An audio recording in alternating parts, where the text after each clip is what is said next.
Well, hello, and welcome to the Coaching Business Spotlight Show.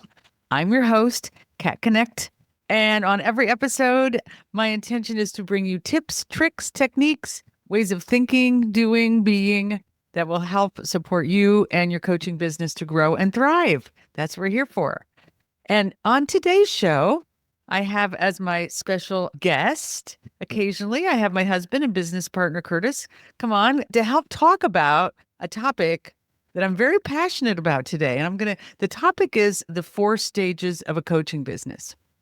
And what has sparked my passion today is Curtis and I have just created a graphic for Soul Driven Success Business Academy. And one of the things that I love about kind of engaging other professionals, so we have a lovely woman named Paige who is doing our graphic design for this. And she specializes in working with coaches. So we've had a really great time with her. But what I love is that she brings an outside perspective. So when we have our own way, we look at our business, what's important. Often when you're just in your own business, you can't see things accurately as the outside world sees them. So one of the things that Paige saw when she looked at our business was how important the 4 stages of a coaching business. We have a quiz, we have an ebook, and it's a part of our Evolve Your Coaching Business program. And it's a central part, I would say, in the book Evolve Your Coaching Business as well. So I've been so in creating it and creating from it and knowing it that I kind of forgot how important it was.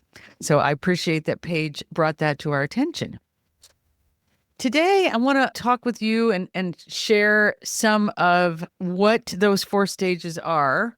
And I have Curtis here to help me kind of bring on a couple of stories, hopefully, that I was thinking about this before the show, Curtis, about things that you and I did in our business that were we did things out of order at times. Right? We jumped ahead. We were like, "Ooh, let's do this fun, juicy looking thing." And we did it it wasn't like it was ever bad. But it just never actually worked. When we would do something out of order, it didn't get us the success that we were looking for.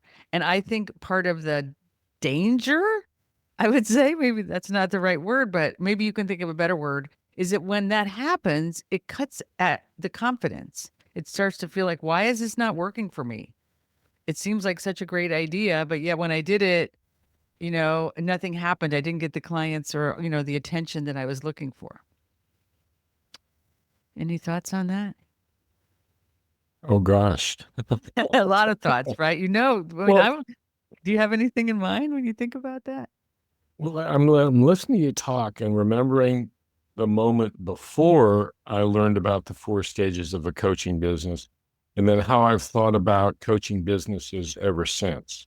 Because I think you're speaking to the core shift I made, which is Mhm. before it was like, okay, what do we want to do to market and sell this service? And how about a radio show? How about a book? How about that? These things that sort of advanced stage coaching businesses do, but I'm in, even in training or startup phase, and it's totally a misdirection of energy, of attention, and I think it's totally unbalancing and ultimately fails because Yeah. it can't be. It's just like if you're 8 years old, you can't be a teenager. If you're a teenager, you can't be a grown up. If you're grown up, you can't be an elder. I was just thinking about that, having visited the grandchildren. We have a 5-year-old and a 6-week-old little baby boys in Alabama, and just watching little Ari and watching just in the week I was there, how he made little, moments of growth, but he couldn't run around like Ishan. And right, of course he couldn't and eat at the table. Like there are all those things that when a child is growing. And if you miss the stage, this is and I'm gonna name the stages and go through some of the high points for everybody listening. But if you miss a stage in childhood, right, there's like you actually miss out on the learning that stage brings. Like if you never crawl, you miss out on, and you just go from sitting to walking. They found that babies who just sit and then they walk they miss out on a learning stage that's important for them that they have to kind of make up for. That's what I found in our coaching business, Curtis. When we missed a stage and we went too far ahead, we always had to come back. It's not, it's like it failed. But it also was like we couldn't get traction until we actually looked at what needs to be done in this stage. And I love that you bring up the radio show because that was my blog that I write associated with this. That's the story that came to my mind. I wanted to have a radio show and I thought it would be fun, and it was fun and I was really good at it, but we didn't have enough of a foundation in our business to make it work for us. And that was a really sad day. We had to pull the plug on that show. Oh boy. And I remember there was a lot of weeping and wailing around here. But it was interesting because we didn't have a focus, a market we were focusing on. We didn't have a message. We didn't have repetition of that message to those people. That's an essential foundation for any business, in particular coaching. But it was you got in front of a mic and you came alive. Wonderful. But I know that personally, I got a client out of that paid for the show. Yeah, this was good because your business was more established. For 5 years or something, and but the show stuck around a lot less. Yeah. The other thing I was thinking of was the branding we did when I first moved to LA. We took that marketing class and we hired this brand expert, and it was fun. I mean, I still remember, what we got out of that, and we got this beautiful logo, and we printed up our cards, and we made so many things. But again, our business wasn't ready for that. It did not need that level of branding expertise. Right. It was really, we just needed something basic to get to get into the marketplace that then we could, as we iterated and evolved and learned what our message and niche was, we could then go to that higher level of branding that we are now, where this is why we got this beautiful graphic, because now we have the Business Academy and it's running and it's successful and we have the people coming and it's time to upgrade. So I want to go through the stages. There are 4 stages in a coaching business: coach and training, startup, sustainable success, and legacy. And I've studied this and researched for a long time before I did the quiz. I have a quiz on this, and there's an ebook that goes through each one of these stages, totally free on my website, souldrivensuccess.com. You can go take the quiz, download the ebook. I want you to chime in, Curtis, if you're like, if I'm missing something or you have an idea. So there's a coach and training stage. And it's really important to know that when you're in training, you can be coach and training and have a little startup going, right? Like start thinking about what your niche and message might be, thinking about who are the people you want to coach, really deciding what kind of coaching you want to do. But I think of coach and training, this stage is you're mainly focused on becoming a masterful coach and experimenting. There's a lot of time experimenting with the clients and what kind of people and what area attracts you and what do you want to mix in with your coaching that you already know how to do and bring forward. So I think of the coach and training stage as a really hugely important stage to experiment and not put a lot. You can put some focus on business growing. It's fine to do that, but to know that, okay, in this stage, you're figuring things out and that's okay.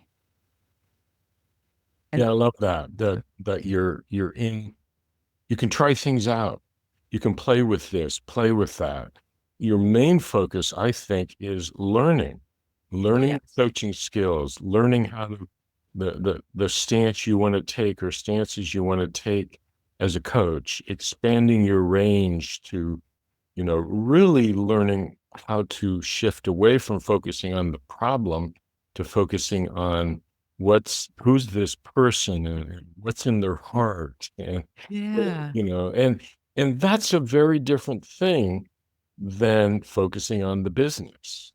But And like you said, you play around with the business. You have to. yeah, You that's need what, clients, so you right. get them. So both things are happening at the same time. I don't want to negate the business building, but don't confuse the two. Yeah. Learning how to be a masterful coach is very separate from business building, although there is that, the one place they meet is, oh yeah, I'm finding out the people and, kind of what resonates with me.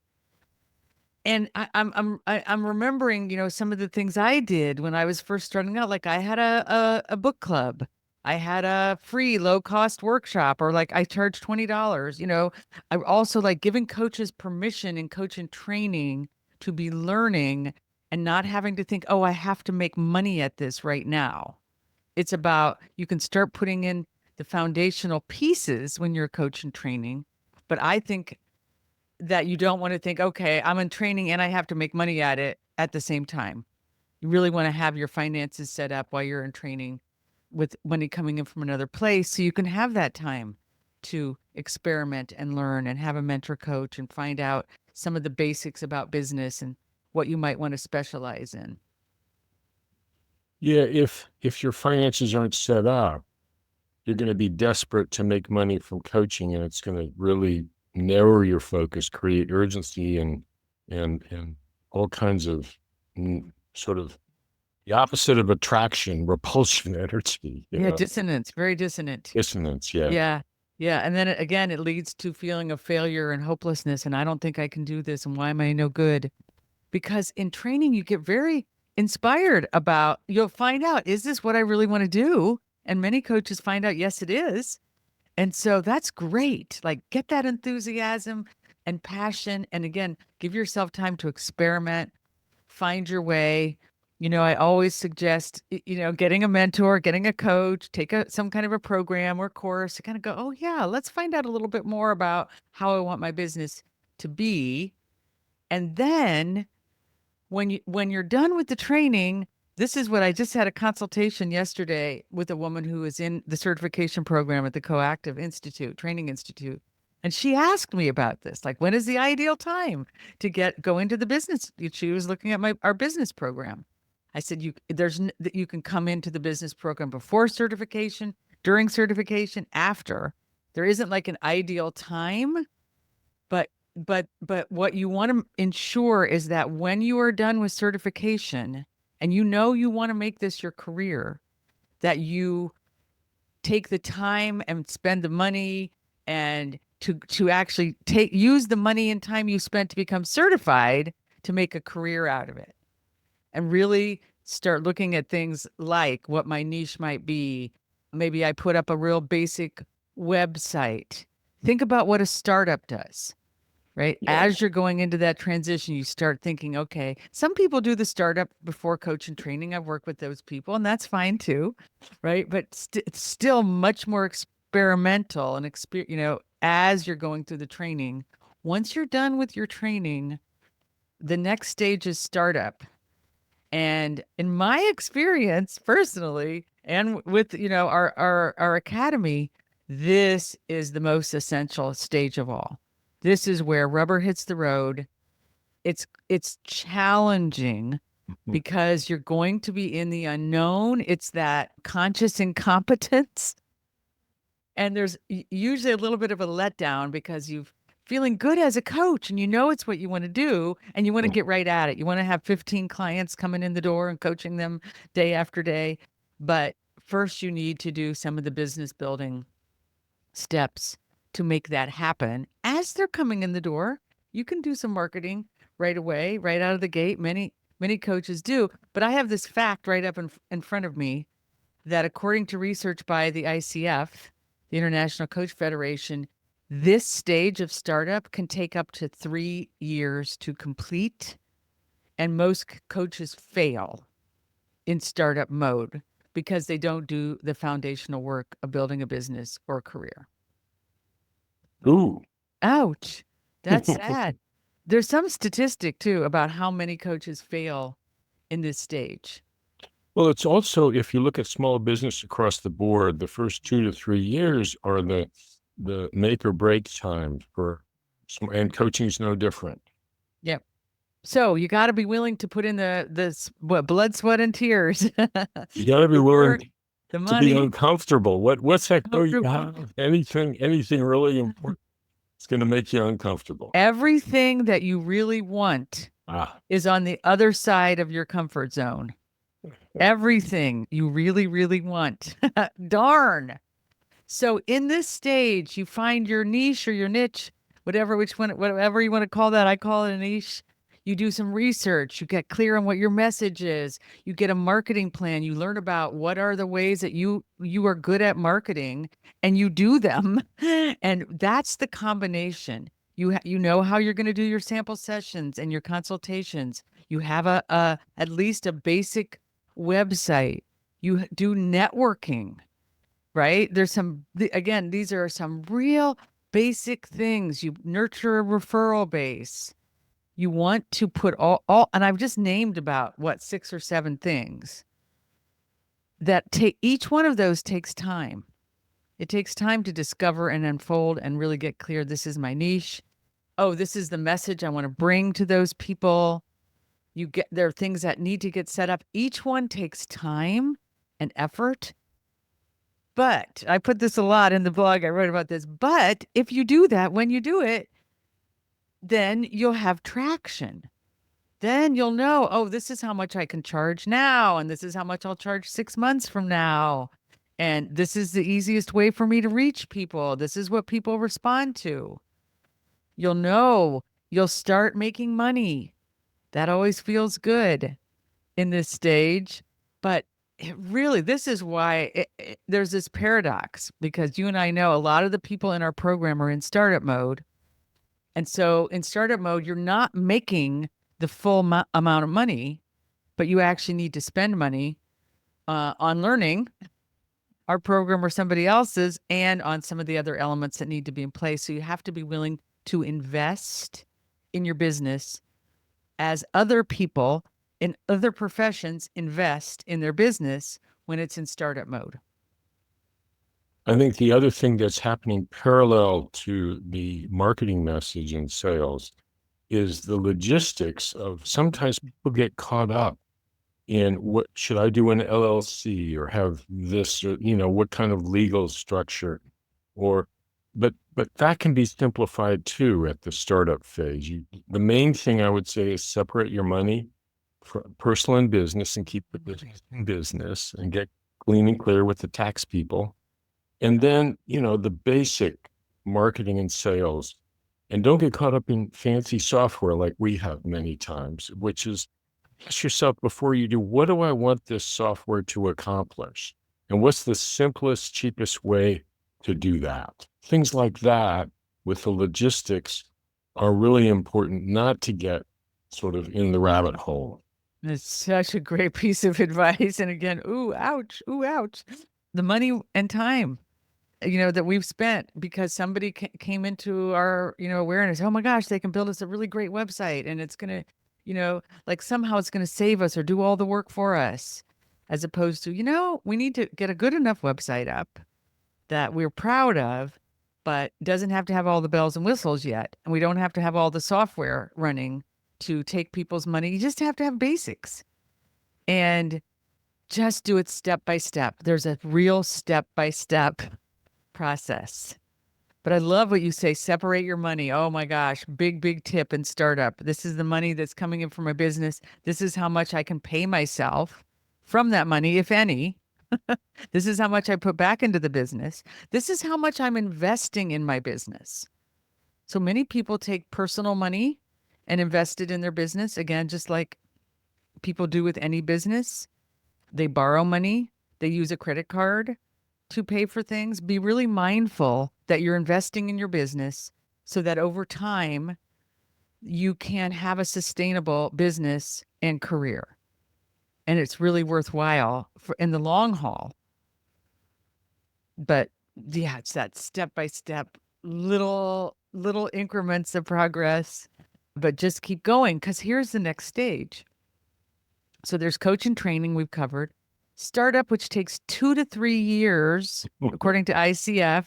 But once things start ticking, I'm kind of rolling my hand here. It's like, oh, you get the systems in place. Now you're reaching your ideal people. They're setting up consultations or sample sessions. You have a freebie or a lead magnet that's attracting people. They like it. It makes them, I've had some really successful lead magnets over time. I had a deck of cards, which was hugely successful when we did relationship coaching. You'll find those tools that now you have regular business coming in the door and you have your client load, your roster is full, and you've also in sustainable success or getting there, most people add something else into their business, like group coaching or workshops or retreats, or they write a book. Or sustainable success is where you start going, okay, how do I want my whole business to look? It might just be one-on-one clients, but a lot of coaches want to add other things in. And that's what helps get to sustainable. But it especially once you're there, oh, you can really start doing the fun things like having a radio show, like having a podcast, like writing a book, like getting that branding upgraded and having a little bit better, nicer website, having a little bit upgraded software. It's a lovely, wonderful place to arrive. And it's a place that many coaches will stay forever. I want to just emphasize this. The sustainable success, wow. I've reached it a couple of times. I remember reaching it when I was a relationship coach and just feeling like, oh my gosh. I mean, I remember I had this one marketing activity where I would get up in front of our church, especially, and do a presentation or a workshop at our church. And we had the cards, and there was just we had all the things in place. And I could just count on there are going to be 2 or 3 or 4 people every time who are going to set up a consultation, and 2 or 3 people every time are going to hire me to be their coach. So if I do, it was just a math equation it comes to. Once you know your marketing activities, they will sustain your business. And it's a lovely place to be. And you can stay here forever because sustainable success is pretty much as I've described it.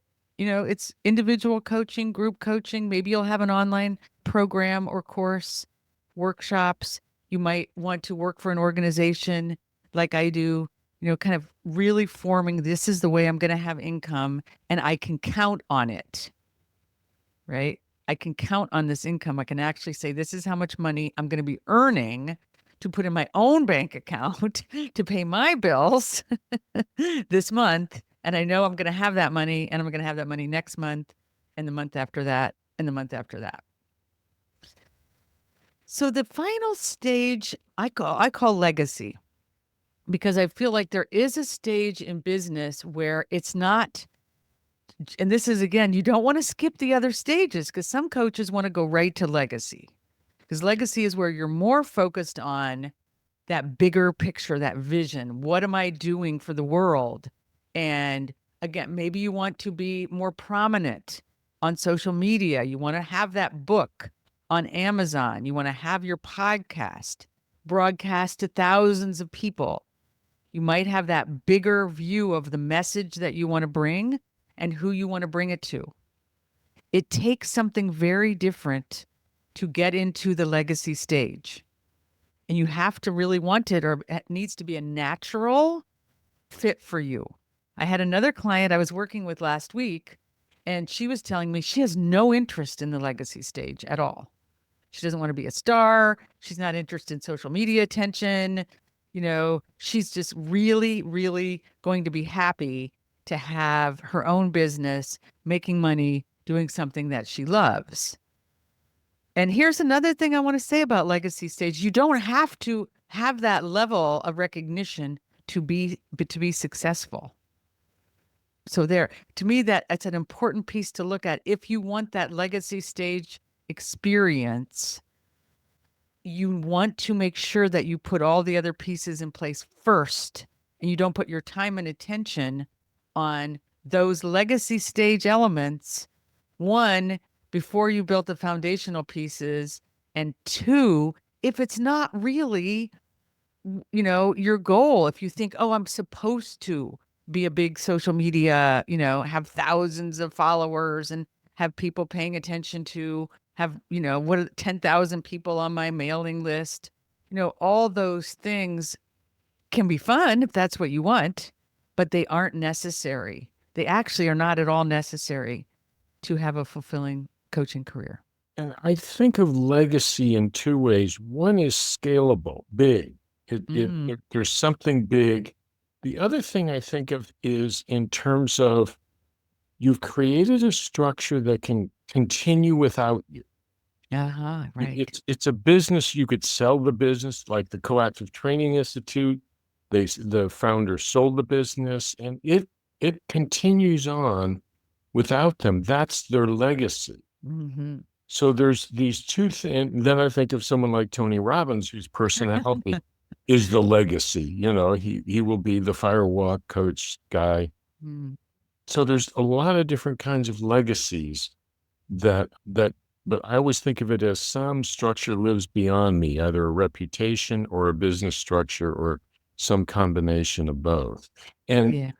the way I think of it in a soul-driven way, it's in terms of life purpose. What's my purpose here on earth that I want, I'm going to die. What do I want to leave after me? I love that. I love you bringing all those points in. So I'm going to add something that's just come to me as you're talking. You may just want to stay in sustainable success mostly, but there might be some legacy pieces. Like Curtis is, like you're bringing up, like, oh, there's something in your life purpose that you want to live after you. That once you have established your coaching business, you can do that.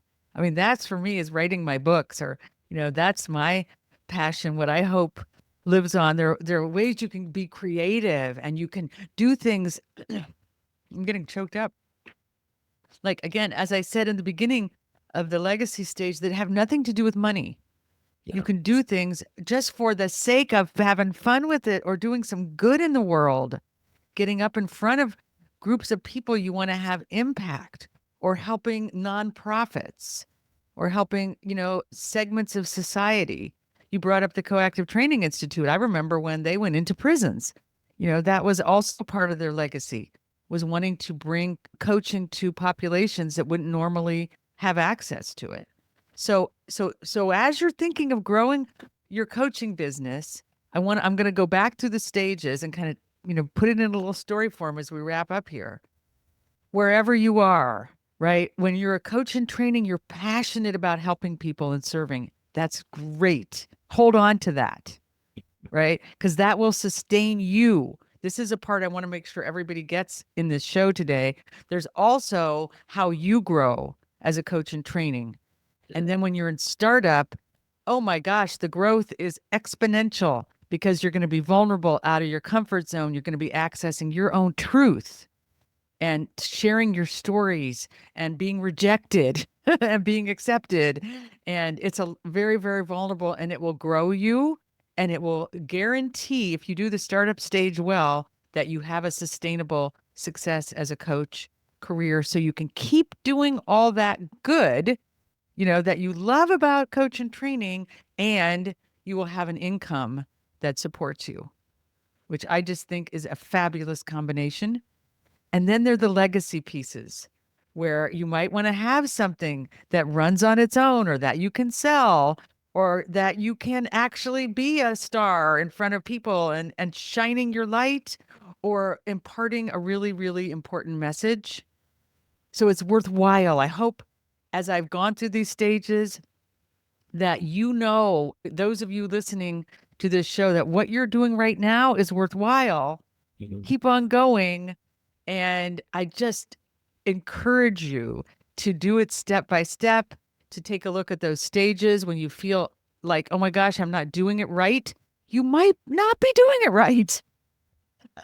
It's not personal to you. You might not know, oh, in this stage, that's not, I'm not ready for that. And there's also, oh, I'm actually ready to go forward. And now I need help and support, because every time I need to go forward in our business, I need to reach out and get help and support from someone. So that's why we're here. SoulDrivenSuccess.com. Go to the website, take the quiz, download the ebook, and find out what stage you're in so that you can have the success that you seek. Thanks for joining me today, Curtis. It's always fun, and I love what you bring to this show. I hope to have you on again sometime soon. Thanks for having me. All right. See you all next time.